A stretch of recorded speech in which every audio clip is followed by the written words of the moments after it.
GIS stands for? Now the first option is Geographic Information System. The second is Generic Information System.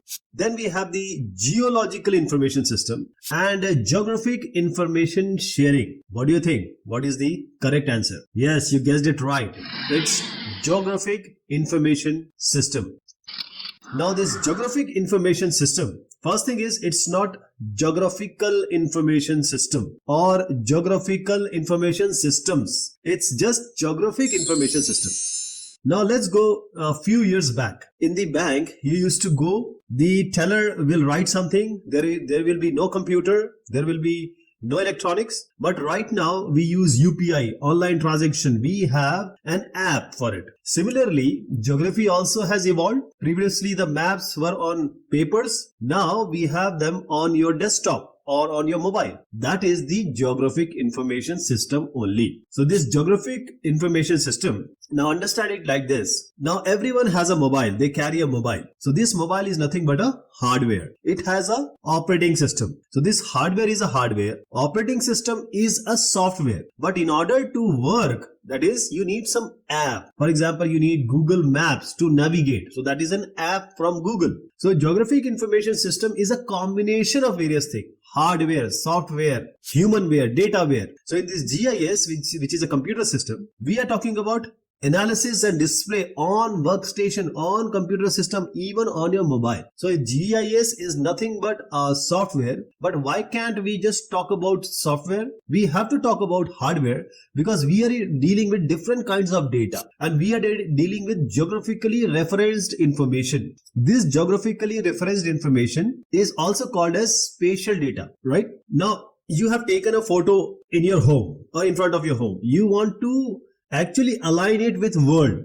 That is, the photo has to fit on the globe if you see it on your screen. So that particular location should be known. That is, the information, spatial information should be available on your photograph so that when you put it on the globe or a map, it should fit directly at that particular location.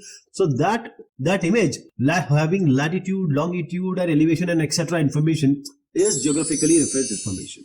So GIS consists of integrated computer and hardware as well as the software, because we are dealing with huge imageries, huge maps, huge data. So we need to have the analysis and display property. That's why we need a very good hardware with a good GPU, with a good processing power, with good display thing. And of course a software. All the content in the geographic content should be handled properly. So this GIS system is nothing but an input-output system. That is, the output is various data along with your map and images in different form and different kinds.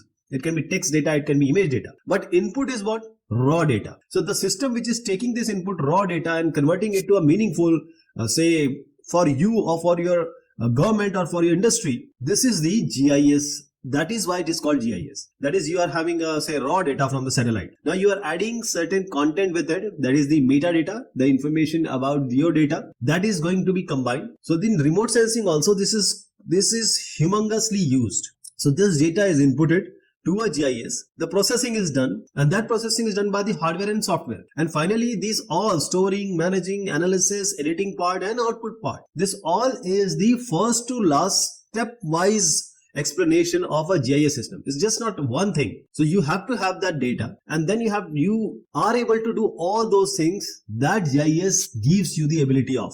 And finally, the visualization of geographic data. See, this all is a geographic data. Geo means earth. So we are talking about the data which belongs to, which pertains to earth, and whatever data, whatever image, whatever say metadata you take, it will be corresponding to geography.